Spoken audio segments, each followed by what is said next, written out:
मुख्यमंत्री योगी आदित्यनाथ ने पूरे प्रदेश में संचालित विशेष स्वच्छता अभियान में व्यापक स्तर पर हर घर सर्विलांस करते हुए रैपिड एंटीजन टेस्ट कराने के दिए निर्देश।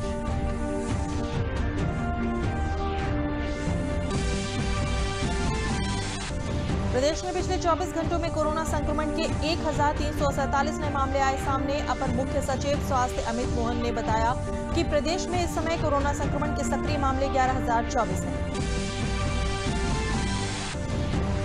आईसीएसई और आईएससी बोर्ड की 10वीं और 12वीं परीक्षा परिणाम आज हुए घोषित। लखनऊ के सीएमएस के इंटरमीडिएट के छात्र सुमित कुमार त्रिपाठी ने 99.75% और 10वीं की छात्रा आस्था ने 99.4% अंक हासिल कर प्रथम स्थान हासिल किया।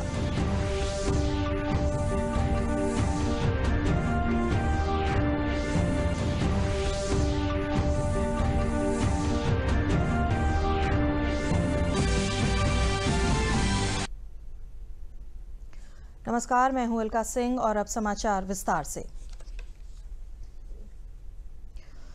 कोरोना वायरस के संबंध में अपर मुख्य सचिव गृह व सूचना अवनीश अवस्थी ने आज प्रेस वार्ता में बताया कि मुख्यमंत्री योगी आदित्यनाथ ने 10, 11 और 12 जुलाई 2020 को प्रदेश भर में संचालित किए जा रहे विशेष स्वच्छता अभियान में व्यापक स्तर पर घर घर सर्विलांस करते हुए रैपिड एंटीजन टेस्ट कराने के निर्देश दिए हैं।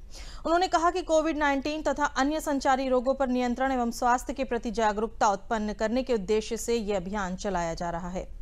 उन्होंने कहा कि अभियान के दौरान बृहद स्तर पर स्वच्छता और सैनिटाइजेशन की कार्रवाई की जाए।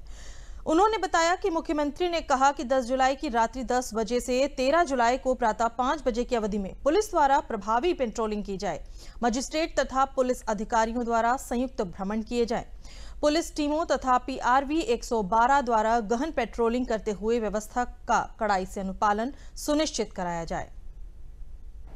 मुख्यमंत्री जी ने आज समीक्षा की, जो आज रात्रि से 10 बजे से कल 11 तारीख को और परसों 12 तारीख को संडे और 13 तारीख को सुबह 5 बजे तक जो पूरा प्रतिबंध लगाए गए हैं उस पर आज उन्होंने चर्चा की। आप सबको मालूम है कि कोविड-19 के प्रसार को रोकने के लिए संचारी रोग जैसे एंसेफेलाइटिस, मलेरिया, डेंगू और कालाजार को रोकने के लिए कल गृह विभाग से मुख्य सचिव महोदय की ओर से आदेश जारी किए गए।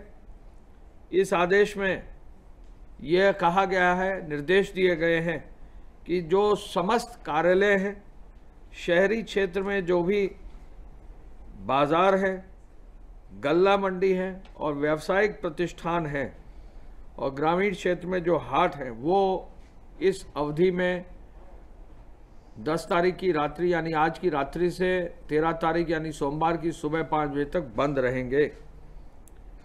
इसमें जो भी आवश्यक सेवाएं हैं, जैसे स्वास्थ्य और चिकित्सा की हैं, आवश्यक आपूर्ति की सेवाएं हैं, जो भी इसमें कार्य करने वाले हमारे कोरोना वॉरियर्स हैं, उनके लिए यह प्रतिबंध नहीं होगा। डोर स्टेप डिलीवरी के लिए प्रतिबंध नहीं होगा, स्वच्छता कर्मियों के लिए प्रतिबंध नहीं होगा। ये सब लोग काम अपना यथावत करते रहेंगे, कोई इनको रोकेगा नहीं। रेलवे का आगमन शुरू है, कुछ निर्धारित ट्रेन अपने समय से चल रही हैं। रेलवे के आवागमन के लिए जो भी यात्री आ और जा रहे हैं उनके लिए कोई कठिनाई नहीं होगी, वो उनको अनुमति होगी। और राज्य सड़क परिवहन निगम यह इंश्योर करेगा कि रेल के स्टेशन से लोगों को घर तक जाने और आने की व्यवस्था की जाए। अपर मुख्य सचिव स्वास्थ्य अमित मोहन प्रसाद ने प्रेस वार्ता में बताया कि प्रदेश में पिछले 24 घंटों में कोरोना संक्रमण के 1347 नए मामले सामने आए हैं। उन्होंने बताया कि प्रदेश में इस समय कोरोना संक्रमण के सक्रिय मामले 11,024 हैं। प्रदेश में 21,787 लोग अब तक ठीक होकर घर जा चुके हैं।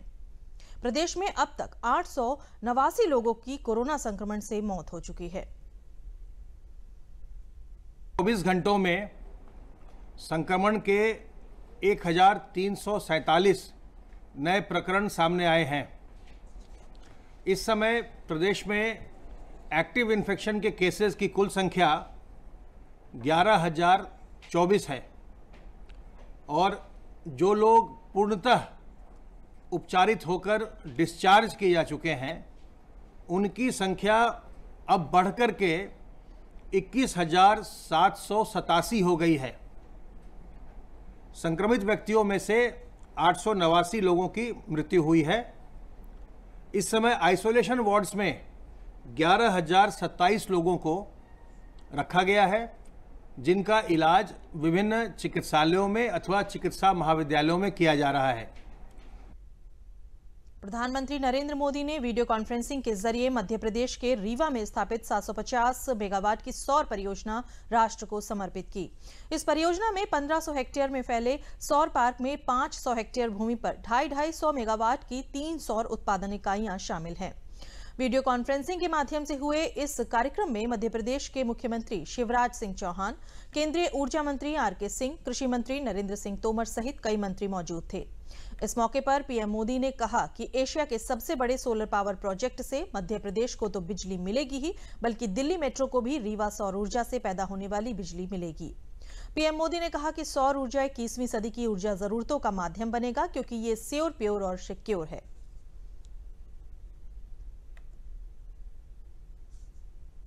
ये तमाम प्रोजेक्ट जब तैयार हो जाएंगे तो मध्य प्रदेश निश्चित रूप से सस्ती और साफ सुथरी बिजली का हब बन जाएगा।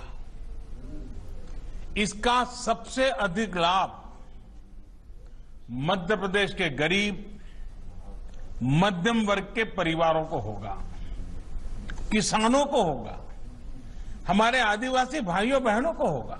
सौर ऊर्जा आज की नहीं, बल्कि 21वीं सदी की ऊर्जा जरूरतों का एक बड़ा माध्यम होने वाला है, क्योंकि सौर ऊर्जा श्योर है, प्योर है और सिक्योर है।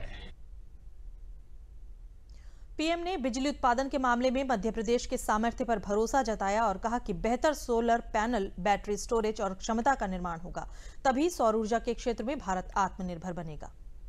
कोरोना के इस मुश्किल समय में किसानों ने जो रिकॉर्ड तोड़ उत्पादन किया, मध्य प्रदेश की सरकार ने रिकॉर्ड तोड़ खरीद की, उसके लिए भी आप प्रशंसा के पात्र हैं।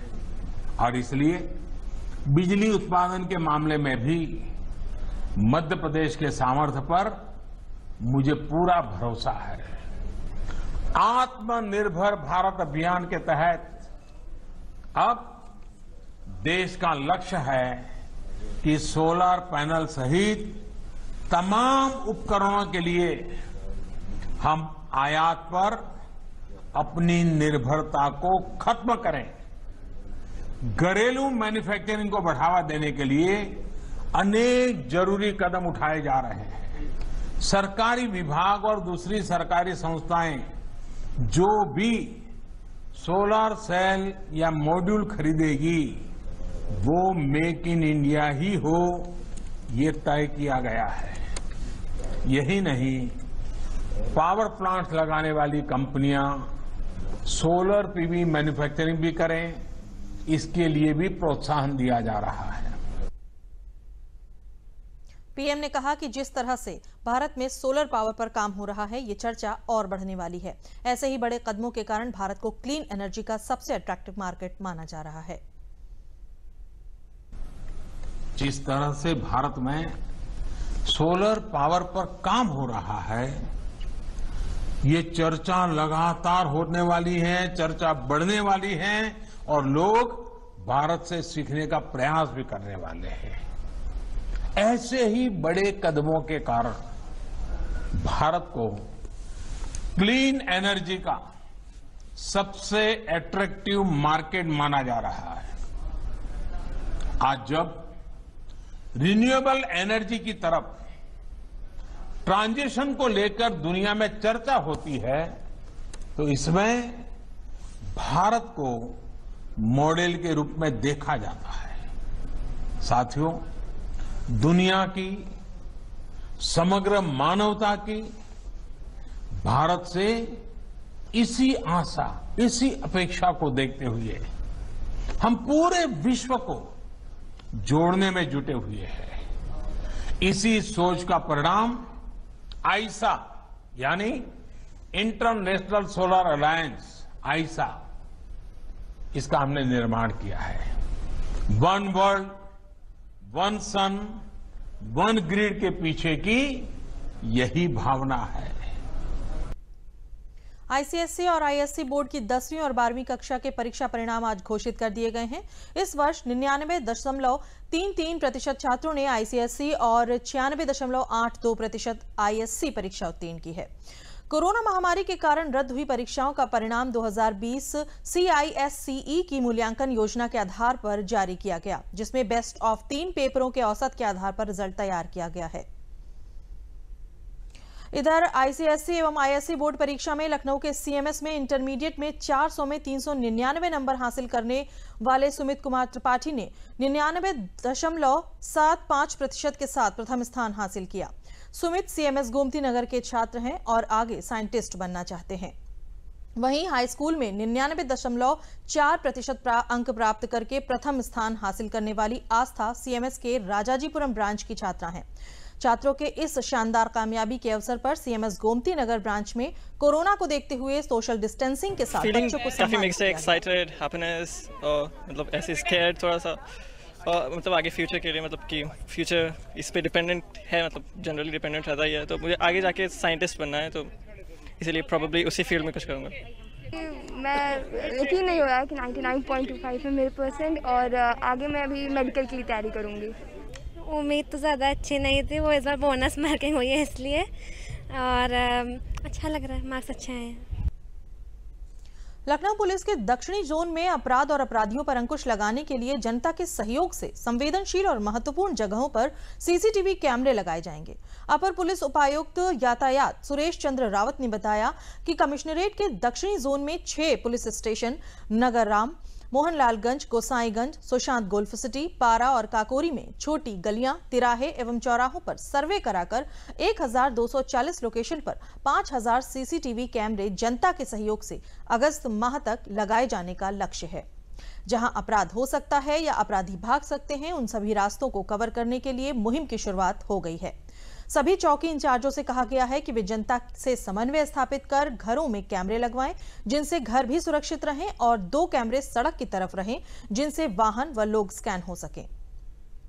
ये हम लोगों ने पूरा जो लखनऊ कमिश्नरेट का दक्षिणी जोन है, जिसमें 6 पुलिस स्टेशन आते हैं, जिसमें गोसाईगंज, मोहनलालगंज, नगराम, सुशांत गोल्फ सिटी, काकोरी और पारा, इनमें हम लोगों ने सर्वे कराया है, जिसमें छोटी छोटी गलियां और छोटे छोटे तिराहे चौराहे सभी कवर हैं। वो करीब 1240 लोकेशन हैं जिनसे अपराध वहां पर हो सकता है या अपराधी उन रास्तों से भाग सकते हैं। उन सभी रास्तों को कवर करने के लिए हमने एक मुहिम चलाई है। इसमें हमने अभी अपनी सभी चौकी इंचार्ज से कहा है कि ये जनता के जो संभ्रांत व्यक्ति हैं उनसे समन्वय स्थापित करें और उनसे अनुरोध करें कि वो अपने घरों पर कैमरा लगा लें, तो उनके घर भी सुरक्षित रहेंगे। और 2 कैमरे जो होंगे उनका फोकस सड़क की तरफ होना है, जिसमें सड़क पर आने और जाने वाले जो वाहन हैं, जो व्यक्ति हैं, उनके उसमें स्कैनिंग हो सके। तो ये व्यवस्था हम लोग कर रहे हैं। इसमें 1240 लोकेशन में लगभग 5000 कैमरे लगाए जाने का लक्ष्य है। पूरे अगस्त माह तक का हमने लक्ष्य निर्धारित किया है। और अभी हमारी जो लोग हैं वो गाँव में जा कर के और कस्बों और छोटे चौराहों पर जा कर के लोगों से चौपाल में उनसे बात कर रहे हैं, उनको इसके जो लाभ हैं उसके बारे में बता रहे हैं। लोग काफ़ी जागरूक हो रहे हैं। हम देख रहे हैं प्रतिदिन कम से कम 10-12 जगह से कॉल आ रही है कि लोग स्वयं ही कैमरे लगवा रहे हैं। सुरेश चंद्र रावत जी का निर्णय ये कैमरा लगाने वाला हुआ है, ये बहुत ही अच्छा काम होगा जनता के हित में। और यहाँ पे जो क्राइम जो है, जराइम जो भी है, उससे पुलिस को बहुत सहायता मिलेगी। कैमरे लगने का निर्णय जनता को, हर आदमी को सहयोग करना चाहिए। ये हमारा कॉम्प्लेक्स है, हमारे कैमरे लगे हुए हैं, कुछ और हम कैमरे फ्रंट पे लगा रहे हैं, जिससे पुलिस को हर तरीके की मदद मिलेगी। और इससे हम बहुत खुश हैं कि ये जो निर्णय है, और जनता को भी इसमें सहयोग करना चाहिए। और हर मार्केट कॉम्प्लेक्स वालों के लिए को अपने अपने बिल्डिंगों में कैमरे लगाना चाहिए। इससे जनता के हित में बहुत अच्छा कार्य होगा। अभी ये जो प्रशासन द्वारा एसपी जी के द्वारा जो कैमरे लगाने की वो की गई है, इससे ये बहुत अच्छा निर्णय है और इससे अपराधों पर अंकुश लगेगा। और उसमें उन्होंने जो आम जनता से सहयोग की अपील की है, उसमें हम लोग हर तरह से सहयोग करेंगे और ये बहुत अच्छा निर्णय है। इससे अपराधों में कमी आएगी, यातायात व्यवस्था के संचालन में या दुर्घटना हो जाती है तो उसमें ये बहुत फ़ायदे का काम करेगी। और जैसा भी सहयोग हमसे मांगा जाएगा हम लोग देने को तैयार हैं। कानपुर मामले का मुख्य आरोपी विकास दुबे एनकाउंटर में मारा गया है। पुलिस के अनुसार स्पेशल टास्क फोर्स विकास को जैन से सड़क के रास्ते कानपुर लेकर जा रही थी, लेकिन भौती के पास गाड़ी पलट गई, जिसका फायदा उठाकर विकास दुबे पुलिस के पिस्टल छीनकर भागने की कोशिश करने लगा। पुलिस ने उसका पीछा करके आत्मसमर्पण करने को कहा, लेकिन वो नहीं माना और पुलिस टीम पर फायर करने लगा। जवाब में पुलिस ने भी आत्मरक्षा में गोली चलाई, जिसमें विकास दुबे घायल हो गया। अस्पताल में इलाज के दौरान उसकी मौत हो गई। विकास दुबे के शव का कोविड-19 का टेस्ट किया जाएगा, उसके बाद ही पोस्टमार्टम होगा। विकास दुबे को कल सुबह उज्जैन से गिरफ्तार किया गया था। फिलहाल घटनास्थल पर फॉरेंसिक एक्सपर्ट की टीम मौजूद है, जो पूरे घटनाक्रम का मुआयना कर रही है।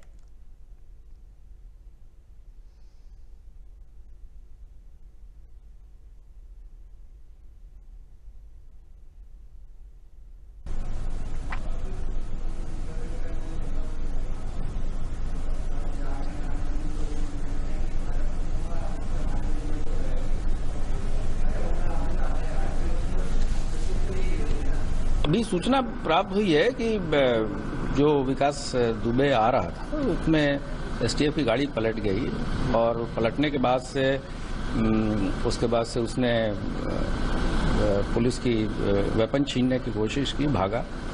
उस दौरान पुलिस ने भी रिटेलिएटरी फायर किया है और उसमें घायल हुआ, जो बाद में हॉस्पिटल में ले जाया गया और वहाँ उसको डेड घोषित किया गया है। इसके बारे में ऑफिशियल वर्जन जब आएगा तो मुख्यालय के द्वारा रिलीज किया जाएगा। अभी यहाँ पूछताछ कहाँ हुई थी, पूछताछ के बाद अभी इसके बारे में ऑफिशियल बयान जारी किया जाएगा। जब ऑफिशियल वर्जन जारी किया जाएगा उसमें सभी चीजें रहेंगी। इस पूरे घटनाक्रम में 4 पुलिसकर्मी भी घायल हुए हैं, जिन्हें कानपुर के LLR अस्पताल में भर्ती कराया गया है, जहां उनका इलाज चल रहा है। गैंगस्टर विकास दुबे यूपी में 60 से अधिक आपराधिक मामलों में आरोपी था।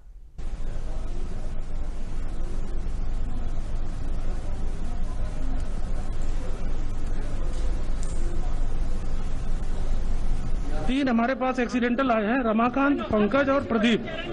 तीनों का 2 का भी हम सीटी करवा रहे हैं। मल्टीपल इंजरी है, लेकिन ऐसा नहीं, खतरे से बाहर है और वाइटल मेंटेन कर रहे हैं। वाइटल उनका बीपी डाउन था।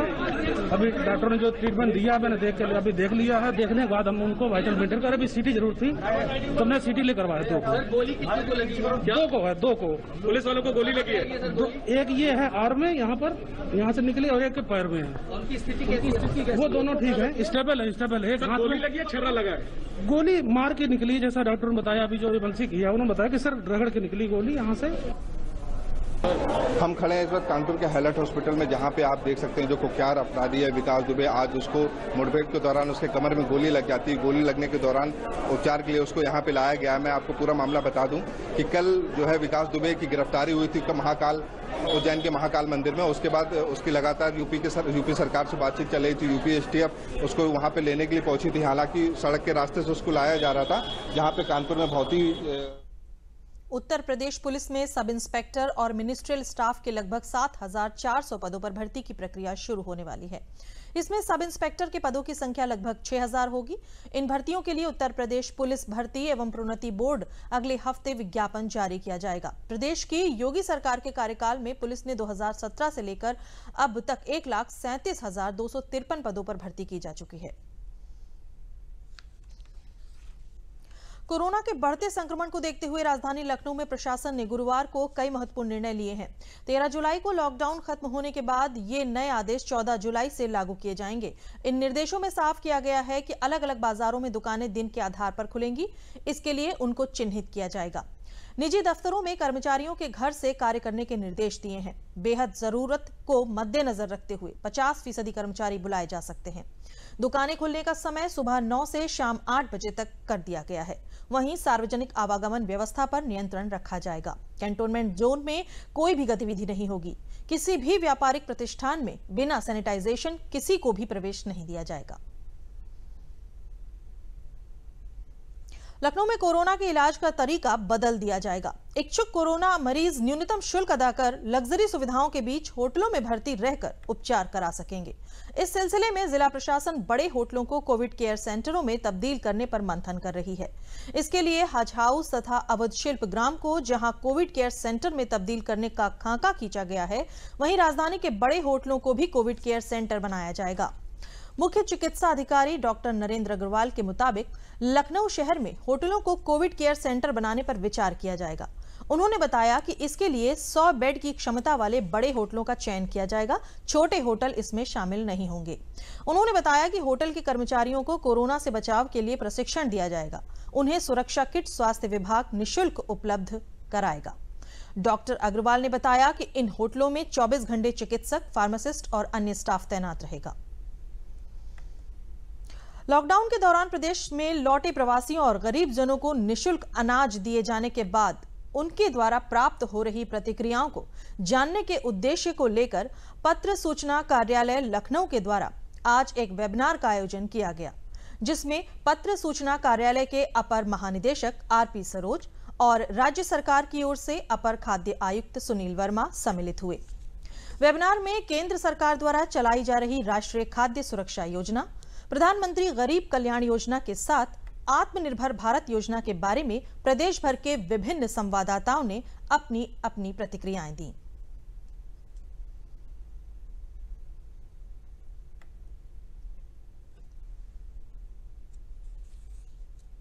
चीफ सेक्रेटरी ने अपने ओपनिंग रिमार्क में सबसे फीडबैक लिया है कि किस तरीके से ग्रामीण स्तर पर हमारी योजनाओं का क्रियान्वयन हो रहा है, और उसको फीडबैक के माध्यम से उन्होंने काफ़ी सराहना की है और इस तरीके के कार्यक्रम लगातार करते रहने की उन्होंने अपील की है।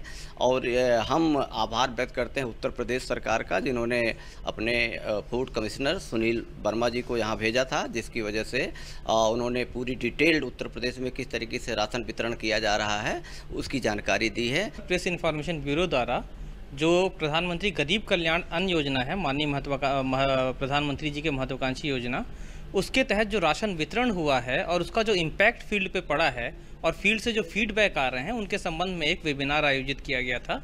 इसका उद्देश्य ये था कि हमारा जो राशन वितरण हुआ है उत्तर प्रदेश में तीनों योजनाओं के तहत, जो NFSA योजना है राष्ट्रीय खाद्य सुरक्षा, इसके अलावा प्रधानमंत्री गरीब कल्याण अन्न योजना है, और तीसरी जो है आत्मनिर्भर भारत के तहत जो वितरण हुआ है प्रवासी मजदूरों को, प्रवासी वर्ग को, उसमें जो वितरण हुआ है करीब 44,68,000 लाख मीट्रिक टन का वितरण हुआ है राशन का, जो निश्चित में 66% हमारा निःशुल्क वितरण भी रहा है।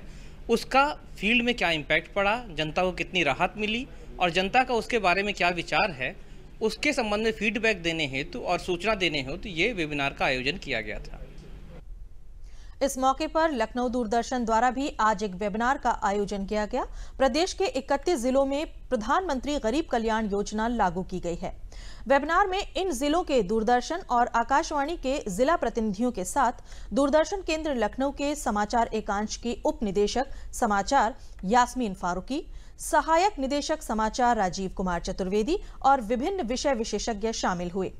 लखनऊ दूरदर्शन समाचार के प्रभारी अपर महानिदेशक आरपी सरोज ने वेबिनार को संबोधित करते हुए संवाददाताओं को प्रधानमंत्री गरीब कल्याण रोजगार योजनाओं के साथ केंद्र सरकार की अन्य फ्लैगशिप योजनाओं पर अधिक से अधिक स्टोरीज करने को कहा। पर स्टोरी जो है अभी आप लोग जो सप्लाई भेज रहे हो केवल मनरेगा की आ रही है, लेकिन मेरा कहना है कि अभी जो अनाउंसमेंट हुआ है उसमें 31 जिलों में 25 काम हैं जो जोड़े गए हैं मनरेगा के अलावा, और 12 मंत्रालय उसमें लगे हुए हैं काम करने में। अब जो है इन 3 पर स्टोरी आपको देना है, और हम लोग पूरा जो है जब तक ये आपका ये चलेगा, कोविड और प्रधानमंत्री की योजना नवंबर तक लागू रहेगी, तो आप लोग जो है सारे पहलुओं पर स्टोरी भेजें, एक पहलू पे नहीं।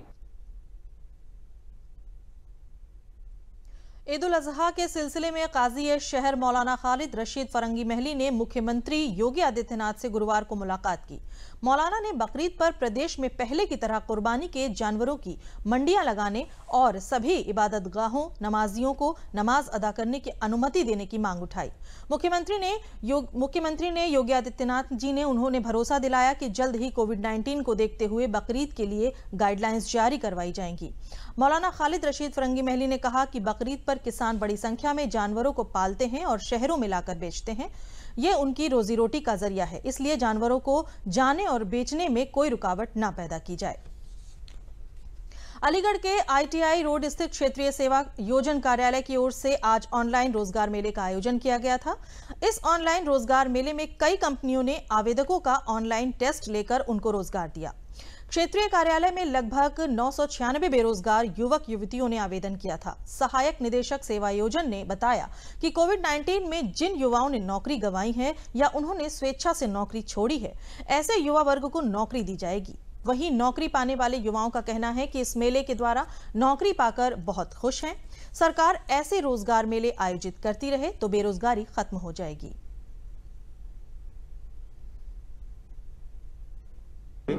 ऑनलाइन रोजगार मेला किया जा रहा है और इसमें लगभग हमारी 1000 रिक्तियां हैं जिनके सापेक्ष भर्तियां की जाएंगी। एम्प्लॉयर को हमारे डाटा को भेज दिया गया है, वो ऑनलाइन ही उनका इंटरव्यू करेंगे। लड़कों को यहाँ उपस्थित होने की आवश्यकता नहीं है। और इसमें हमारे health care, security technician, telecaller, supervisor, store keeper, welder, accountant और एडवाइज़र, इस तरह की विभिन्न तरह की पोस्टों के लिए जो है ये हम भर्तियां की जा रही हैं। क्षेत्रीय सेवा आयोजन की ओर से ऑनलाइन रोजगार मेले का आयोजन हुआ था, जिसमें मैंने पार्टिसिपेट किया था और मेरा सिलेक्शन हो गया। आज मैं बहुत खुश हूँ। मैं विनती करती हूँ कि सरकार इसी तरह से मेले का आयोजन करती रहे ताकि हमारे देश से बेरोजगारी खत्म हो सके। क्षेत्रीय संयोजन कार्यालय की तरफ से अलीगढ़ क्षेत्र में ऑनलाइन रोजगार मेला लगा हुआ था, जिसमें मैंने अपना ऑनलाइन रजिस्ट्रेशन कराया, जिसमें मेरा सिलेक्शन हो गया। मैंने घर पर ही रहकर अपना टेस्ट दिया और टेस्ट में मैं पास हो गया, जिससे मेरा selection FTCP field technical community peripherals में हो गया। मेरा सरकार से यही अनुरोध है कि सरकार ऐसे ही रोज़गार मेले लगाती रहे, तो जिससे बेरोज़गार लोग जो हैं उनको रोज़गार मिल जाएगा और जिससे हमारे देश की बेरोज़गारी ख़त्म हो जाएगी। कोरोना वायरस की चेन तोड़ने और कोरोना को खत्म करने के लिए उन्नाव में भी 3 दिवसीय स्वच्छता और सैनिटाइजेशन अभियान चलाया गया। इस दौरान जिले के सभी कार्यालय, प्रतिष्ठान, मार्केट और दुकानें बंद रहीं। सड़कों पर सन्नाटा पसरा हुआ है, जबकि आवश्यकताओं से संबंधित प्रतिष्ठान खुले हुए हैं, जिनमें medical store, bank, petrol pump, nursing home और अस्पताल प्रमुख रूप से हैं। नागरिकों को किसी प्रकार की परेशानी न हो, इसका जिला प्रशासन ने पूरा ख्याल रखा है। शहर में लोगों को वित्तीय परेशानी से दो चार न होना पड़े, इसलिए मोबाइल ATM वैन का भी इस्तेमाल किया गया है। ATM कर्मचारी ने बताया कि बंद के दौरान लोगों को कैश की आवश्यकता पड़ने पर कोई दिक्कत न हो, इसलिए वो हमें फोन करके अपने घर के बाहर मोबाइल ATM के वाहन को बुलाकर सुविधा का लाभ ले रहे हैं। शुक्लागंज उन्नाव के नगर पालिका के अधिशासी अधिकारी ने बताया कि प्रशासन द्वारा शहर के प्रत्येक इलाके को सैनिटाइज किया जा रहा है। साथ ही जिला प्रशासन लोगों से लॉकडाउन के नियमों का पालन करते हुए अनावश्यक रूप से घर से बाहर न निकलने की अपील भी कर रहा है।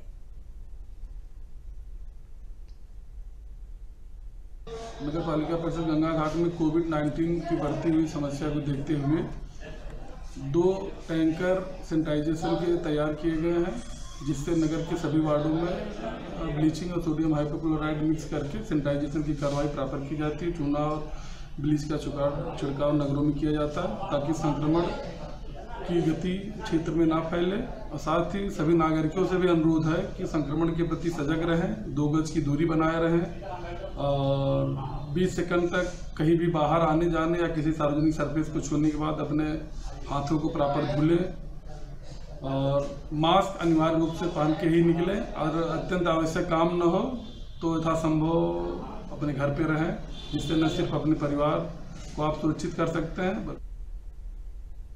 अंत में प्रमुख समाचार एक बार फिर। मुख्यमंत्री योगी आदित्यनाथ ने पूरे प्रदेश में संचालित विशेष स्वच्छता अभियान में व्यापक स्तर पर घर घर सर्विलांस करते हुए रैपिड एंटीजन टेस्ट कराने के दिए निर्देश।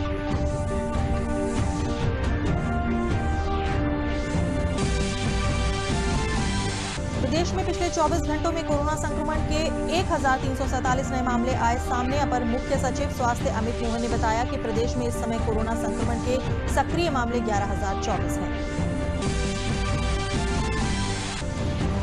आईसीएसई और आईएससी बोर्ड के 10वीं और 12वीं परीक्षा परिणाम आज हुए घोषित। लखनऊ के सीएमएस इंटरमीडिएट के छात्र सुमित कुमार त्रिपाठी ने 99.75% और 10वीं की छात्रा आस्था ने 99.4% अंक हासिल कर प्रथम स्थान हासिल किया।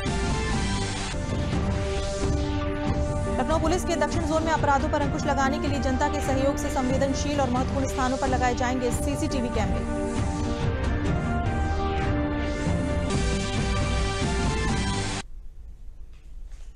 इसी के साथ समाचार समाप्त हुए। नमस्कार।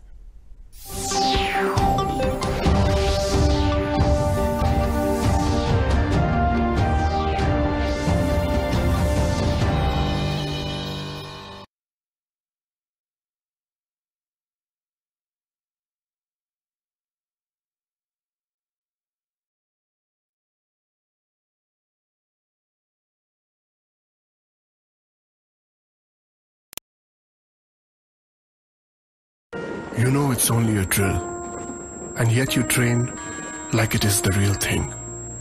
Because one day, at a second's notice, it will be. One day, you'll come together as an invincible team. And every second you save will be a life saved. The Indian Air Force is looking for an exceptional team. A team that is truly a cut above. Join the Indian Air Force to be a cut above.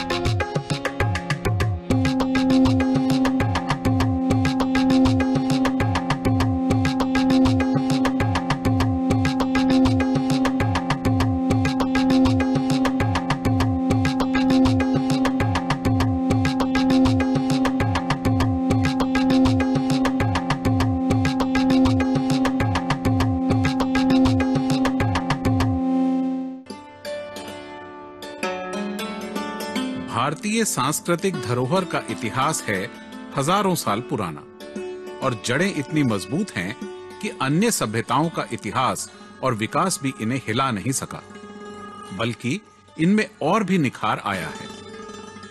आज बाहर से आने वाले पर्यटकों को जहां हमारे पारिवारिक मूल्य प्रभावित करते हैं, वहीं हमारे हस्तशिल्प से भी वो आकृष्ट होते हैं। शायद इसीलिए हमारे जीवन में पूरी तरह रच बस गए ये हस्तशिल्प अपना एक अलग ही महत्व रखते हैं और आज अलबेले हाथों के हुनर की खोज में हम चल रहे हैं जलेसर। जलेसर उत्तर प्रदेश राज्य के एटा जिले में बसा एक अद्वितीय शहर है। दिल्ली से आगरा होते हुए कुछ ही घंटों की यात्रा में जलेसर पहुंचा जा सकता है।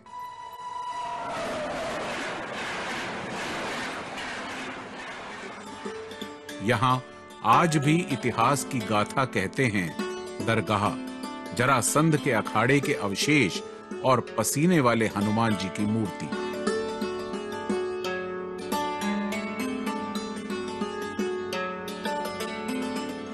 यहाँ मेले भी लगते हैं और विभिन्न व्यंजनों की सजावट भी है।